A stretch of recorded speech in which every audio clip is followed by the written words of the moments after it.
नमस्कार दोस्तों, आज मैं आपको बताने जा रही हूँ किस तरह से लेट गो प्रोसेस आप आसानी से कर सकते हैं। क्योंकि हम मैनिफेस्टेशन कर लेते हैं, हम मैनिफेस्टेशन टेक्निक कर लेते हैं, हम अपना पूरा 100% दे देते हैं, लेकिन जब भी लेट गो करने की बारी आती है तो पता नहीं क्यों दिल घबराता है, पता नहीं क्यों यूनिवर्सल पर विश्वास नहीं होता है, पता नहीं क्यों क्या होता है नहीं है, पता नहीं क्यों फेथ नहीं आता, ये चीज़ मेरी लाइफ में होगी या नहीं होगी, पता नहीं क्यों जब भी लेट गो होता है माइंड बार बार उसी चीज़ पर भागता है जो चीज़ हम मैनिफेस्ट किए होते हैं। और इन्हीं रीज़न्स के कारण हम अपने मैनिफेस्टेशन से चिपके हुए होते हैं, जैसे मधुमक्खी अपने छत्ते से चिपकी हुई होती है वैसे। और हम जब तक अपने मैनिफेस्टेशन से चिपके हुए होते हैं वो हमारे हाथों से नहीं जाता है, तब तक हम उसको लेट गो भी नहीं करेंगे तो हम उसको रिसीव भी नहीं कर सकते हैं। क्योंकि लेट गो किसी भी मैनिफेस्टेशन प्रोसेस में बहुत इम्पॉर्टेंट होता है। जैसे एक योद्धा के लिए युद्ध करना बहुत इम्पोर्टेंट है, वैसे ही अगर हम कोई मैनिफेस्टेशन कर रहे हैं उसमें उस चीज़ में लेट गो करना बहुत इम्पॉर्टेंट है। अगर आप लेट गो नहीं करते इसका मतलब है आप यूनिवर्सल पर, भगवान जी पर ट्रस्ट नहीं करना चाहते। इसका मतलब यही होता है क्लियर। अभी आप किसी रेस्टोरेंट जाओ और कोई ऑर्डर करो, वहाँ पर आप बार बार ये सोचो जो मैंने ऑर्डर किया है वो आएगा कि नहीं आएगा। आप ऐसा करते हो? नहीं, बिल्कुल नहीं। आपको पता होता है कि आपने ऑर्डर किया है, इस टाइम तक वो आ जाएगा। सेम इसी तरह आपको जैसे मैनिफेस्ट किया है, क्रिएट करने के लिए छोड़ोगे नहीं, उसको बनाने के लिए छोड़ोगे नहीं, तो वो कैसे आपके पास आएगा।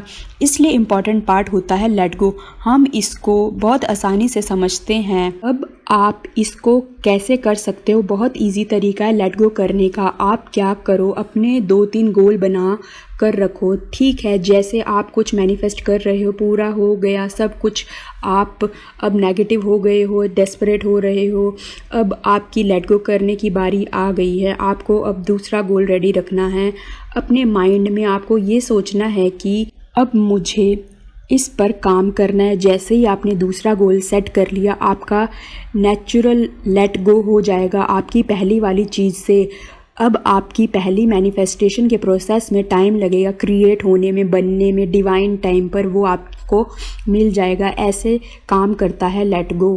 आपको अपनी मैनिफेस्टेशन का प्रोसेस पूरा करके अपना माइंड किधर और शिफ्ट कर लो ताकि आप पूरी तरह से किधर और बिज़ी हो जाएं। दूसरा तरीका है आप अपनी विश से डिटैच हो जाओ। डिटैच का मतलब ये नहीं कि आप उससे दूरी बना लो, यहाँ नेगेटिव हो जाओ। यहाँ डिटैच का मतलब ये हुआ कि मुझे विश्वास है और ये विश मैंने भगवान या यूनिवर्सल को सौंप दी है, जो मुझे डिवाइन टाइम या करेक्ट टाइम पर डिलीवर हो जाएगी। तब तक मुझे अपने दूसरे गोल या काम पर फोकस करना है।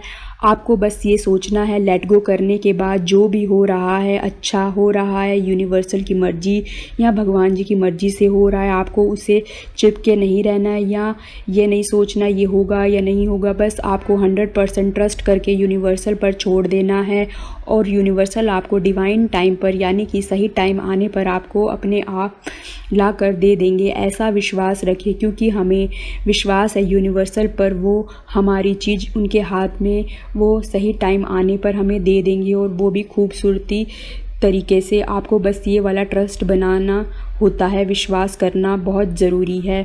मैंने भी अपनी लाइफ में विश्वास से ही चमत्कार होते हुए देखे हैं। आपको बिलीव करना है कि ये मेरा ऑलरेडी है और लेट गो कर दो, फिर देखना आपको कितना अच्छे से मिलता है डिवाइन टाइम आने पर।